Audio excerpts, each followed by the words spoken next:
유명 여자 배구 선수 이재영, 이다영 자매의 학교폭력 논란의 파장이 점점 커지고 있습니다. 두 선수에 대한 무기한 출전 정지와 국가대표 자격 박탈 등 징계가 이루어졌지만 다른 선수들에 대한 추가 폭로도 지금 잇따르고 있습니다.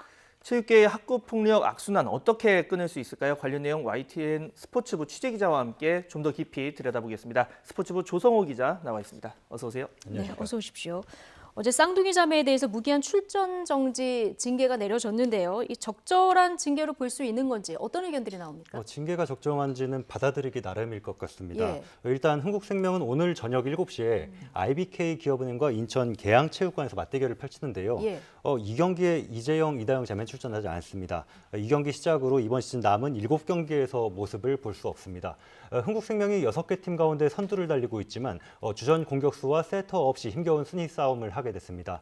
아무래도 복귀 가능성을 묻는 분들이 많으신데 무기한 출전 정지라는 게 해석이 분분합니다. 예.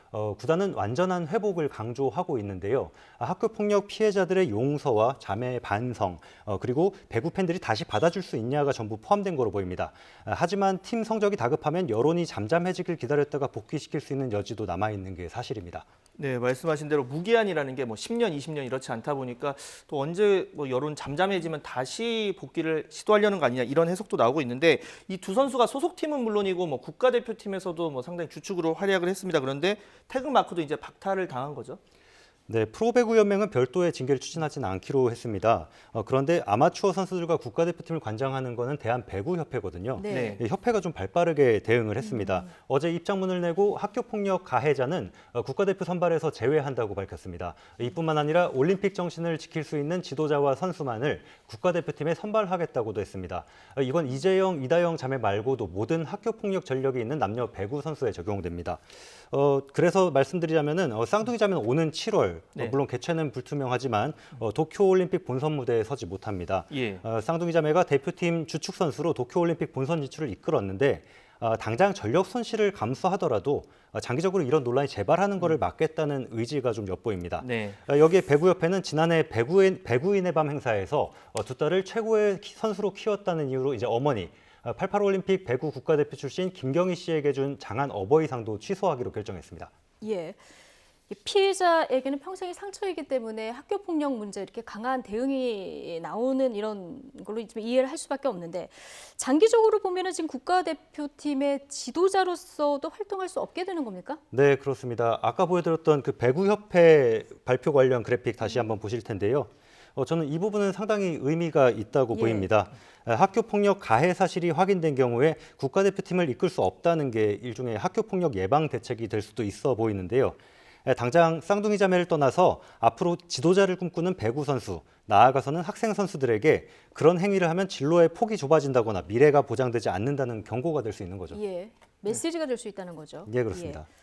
지금 이 학교 폭력 이야기가 나온 게 설 연휴 직전이었습니다. 지난 10일이었죠. 그리고 이렇게 징계가 결정되고 또 일단락 되는가 싶었는데 다른 선수들까지 그리고 한 특정 선수에 대해서도 계속해서 이어지면서 이 파문이 계속해서 이어지는 상황인데요. 네, 미투나 비투가 퍼질 때 기억하실 겁니다. 추가 폭로가 잇따르는 게 마치 학교 폭력 미투처럼 번지고 있는 양상입니다. 네. 설 연휴 기간에 남자 배구에서 먼저 나왔어요. 또 예. 추가 사례가 OK금융그룹의 송명근, 심경섭 선수가 대상이었는데 네. 송명근의 한 학년 후배가 급소를 맞아서 수술까지 했다는 내용이었습니다.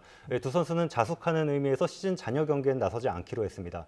그제 또 다른 여자 배구 선수 관련 폭로글이 나왔는데요. 예. 바가지에 눈물을 채우라고 하거나 머리를 박게 하고 새벽 밥을 차리라고 했다. 이런 내용이었습니다. 근데 이게 폭력에 해당하는지 그리고 지목된 사람이 가해 당사자가 맞는지를 놓고도 갑론을박이 벌어지고 있는 상황이고요. 예. 오늘도 신인 여자 배구 선수에게 초등학교 시절 3년 동안 학교 폭력을 당했다는 내용, 이제 초등학교 시절 학교 폭력 내용까지 폭로가 되고 있습니다. 언제 어떤 게 또 나올지 모르니까 프로 구단들도 긴장하면서 전전긍긍할 수밖에 없는 그런 상황입니다. 예. 자, 아직까지 별도의 징계를 추진하지 않고 있다는 프로배구연맹. 잠시 뒤에 비상대책회의를 연다고 하는데 여기서 어떤 대책들이 논의될까요? 네, 앞서 본 것처럼 이제 구단이나 배구협회는 비교적 빠르게 징계를 결정을 했습니다. 네. 하지만 이제 프로배구연맹 코보라고 부르는데요. 그런 조치가 딱히 없었습니다. 네, 구단 자체적으로 징계하도록 좀 떠넘기는 것으로 보이는 모습이기도 했는데요. 이거는 과거 프로야구 사례를 한번 볼까요? 2018년에 학교 폭력이 드러난 프로야구 키움의 안우진 선수가 144경기 가운데 5경기의 출전 정지를 받았습니다. 예, 쌍둥이 선수들도 출전 정지 징계는 받았는데 네. KBO나 코보 마찬가지로 이제 별도의 조치는 없던 거죠. 예. 네. 그런데 프로경기 단체들이 선수 활동 아닌 학창 시절 문제를 가지고서 할 수 있는 조치가 또 마땅치 않다는 그런 한계도 있어요. 코보 상벌 규정 보면 중대 범죄 행위는 징계토록 하면서도 학교 폭력이나 사회적 무리에 해당하는 조항이 별도로 없는 겁니다. 예. 그러니까 여론만 고려해서 징계를 내렸다가 선수 측에서 민사 소송을 제기하면 문제가 복잡해질 가능성도 충분합니다. 예. 때문에 이제 코보 측에서는 오늘 자문 변호사 등과 함께 징계 규정을 어떻게 개정하거나 보완할지 등을 논의할 걸로 보입니다. 그리고 최근 사태와 관련해선 구단 전수조사라든가 연맹 차원에서 가해 선수들한테 자진 신고를 받는 등의 방안까지 함께 다뤄질 걸로 보입니다. 네. 이게 뭐 사회의 중대한 범죄에 해당하는지 뭐 이런 것 두고도 많은 뭐 해석의 문제가 또 남아 있을 것 같은데 지금 체육계 학교 폭력 문제 사실 뭐 어제 오늘의 일이 아닙니다. 항상 뭐 이야기가 나오고 또 시끄러웠다가 조용해지고 뭐 반복이 됐는데 이런 문제 근본적으로 조금 해결할 방법은 없을까요? 그게 제일 어려운 부분입니다, 사실. 근데 이게 또 프로스포츠 와서 불거졌다는 부분에서 보면요. 프로스포츠라는 곳은 또 선수들의 직장입니다. 대학에 진학할 때랑 달리 취업할 때는 학교 폭력 이력이 포함되어 있는 그런 학교 생활 기록부를 내도록 하고 있지는 않아요. 예. 예컨대 지난해 10월 달에 이제 프로야구 NC가 1차 지명한 김유성 선수는 중학생 시절에 학교 폭력으로 법원에서 사회봉사 명령까지 받았어요. 하지만 개인정보보호법으로 인해서 구단에서 학생부 열람도 할 수 없고 별다르게 알 방법이 없는 겁니다. 네. 이런 부분을 고려한 걸로 보이는데 문화체육관광부가 조금 전 발표를 했습니다. 국무회의를 마치고 예. 학교 운동부의 징계 이력을 통합 관리해서 선수 활동에 반영하는 방안을 교육부와 협의하겠다고 밝혔습니다. 학교 폭력, 성폭력으로 징계받은 선수는 국가대표 선발에서 이제 배구 말고도 제한한다 이렇게도 밝혔습니다. 그런데 이것도 징계를 받지 않았으면 또 알기는 어려운 거네요. 예, 그것도 마찬가지로 한계가 될 수 있습니다. 네. 학교 폭력이 분명한 잘못이지만 또 학생 시절 잘못한 거를 평생 짊어지게 하는 게 맞는지도 논란거리가 될 수 있고요. 또 관련 정보를 전혀 알 수 없는 프로구단 입장에서도 뒤늦은 폭로로 인해서 생긴 경제적인 부담 그리고 도덕적 비난을 감내해야 하는 거냐 이런 건 좀 가혹하지 않냐 이런 지적도 있습니다. 이미 일어난 학교 폭력보다 앞으로 일어나는 걸 막는 게 더 중요하다는 그런 관점에서 깊은 고민과 사회적 논의가 필요해 보입니다. 네.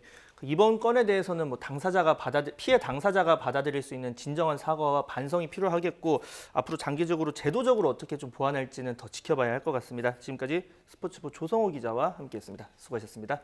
잘 들었습니다.